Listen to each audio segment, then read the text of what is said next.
వ్యక్తుల పేర్లు చెప్పలేను కానీ ఒక విషయం అయితే చెప్తాను నేను. ఢిల్లీ నుంచి ఒక సర్వే బృందాలు, సర్వే కాదు, వెరీ ప్రిస్టేజియస్ కి సంబంధించినటువంటి సంస్థల నుంచి వాళ్ళు ఈ మధ్య ఎలక్షన్ కు మునుపు రాష్ట్రంలో పర్యటించడం జరిగింది. ఆ పర్యటనలో బాగా నాకున్న పరిచయాలతోటి వాళ్ళు కర్నూలు నుంచి ఆల్మోస్ట్ అమలాపురం వరకు నేను కొద్దిగా వాళ్లకు గైడెన్స్ ఇవ్వటము, ఫోన్ నెంబర్లు ప్రొవైడ్ చేయటము, అటు వైసీపీ వాళ్ళవి కానీ తెలుగుదేశం వాళ్ళవి కానీ ఆ గ్రౌండ్ లో వెళ్ళినప్పుడు వాళ్ళు సర్వే చేసుకున్న తర్వాత once they finish work they went to Delhi. It is about April ఎప్పుడో వెళ్ళారు, మేలో ఎప్పుడో వెళ్ళారు, ఎలక్షన్ కు 3 రోజుల ముందు వెళ్ళిపోయారు ఢిల్లీకి. వాళ్ళు అక్కడికి వెళ్ళి తర్వాత చెప్పింది ఏంటంటే కడప పార్లమెంట్ పర్టికులర్ గా ఊళ్ళకు ఊళ్ళు క్యాస్ట్ నుంచి అంటే మైనారిటీలు కానీ ఎస్సీ కానీ బీసీ కానీ ఇర్రెస్పెక్టివ్ చాలా మంది షర్మిలాకు ఓటు వేయాలా అన్నది మా అబ్జర్వేషన్ లో కనపడింది.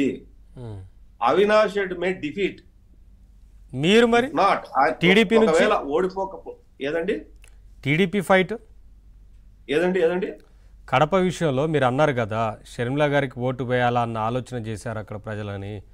మీరు ఫైట్ చేస్తున్నారు కదా, వివేకానంద రెడ్డి గారి హత్య జరిగినప్పటి నుంచి ఏం జరిగిందనే విషయాన్ని ప్రతిదీ ప్రజలకు వివరిస్తున్నారు. ఆ రోజు గత ఎన్నికల్లో ఆ కేసునే చూపించి ఓట్లు వేయించుకుని వైసీపీ అధికారంలోకి వచ్చింది కదా, ఈ విషయాన్ని బాగా బలంగా ప్రజల్లోకి తీసుకెళ్లారు కదా. మరి అంటే ఆ ఒక్క విషయమే కాదండి, వివేకానంద రెడ్డి అదొక విషయం ఆ విషయంలో కూడా లబ్ధి పొందారు కదా.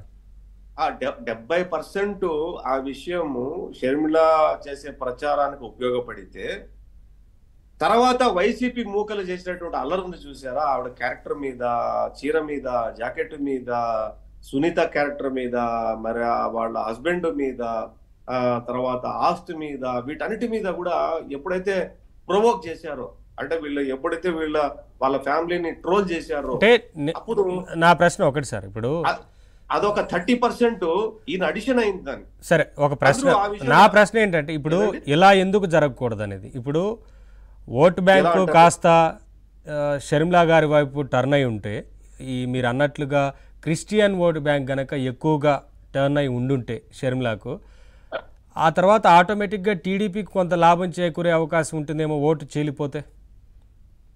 అంటే ఇక్కడ మనం అర్థం చేసుకోవాల్సింది ఏంటంటే ఇక్కడ టీడీపీయా బీజేపీయా షర్మిలానా లేకపోతే అవినాష కాదు, issue based election Kadapa parliament లో జరిగింది. Forget about the caste, religion పరిచిపోండి, పక్కన పెట్టేద్దాం.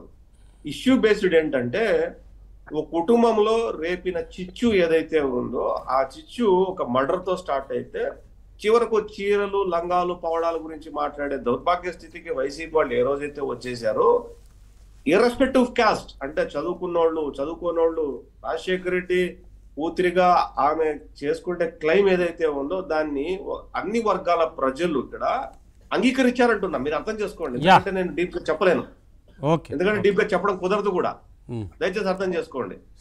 వీళ్ళంతా కూడా ఏమన్నారంటే రాజశేఖర రెడ్డి కూతురికి ఈ పరిస్థితి వచ్చింది, ఇది అట్లా రాకూడదు కదా. ఇక్కడ మళ్ళీ చెప్తున్నాను, వర్గాలకు, మతాలకు, కులాలకు, వర్ణానికి సంబంధం లేకుండా, పార్టీతో సంబంధం లేకుండా కడప జిల్లా వాసులుగా ఒక ఇష్యూ బేస్డ్ మీద షర్మిలా గారిని చూశారు అనేది వాళ్ళు ఢిల్లీ వెళ్ళిన తర్వాత వాళ్ళ ఎంక్వైరీలో నాకు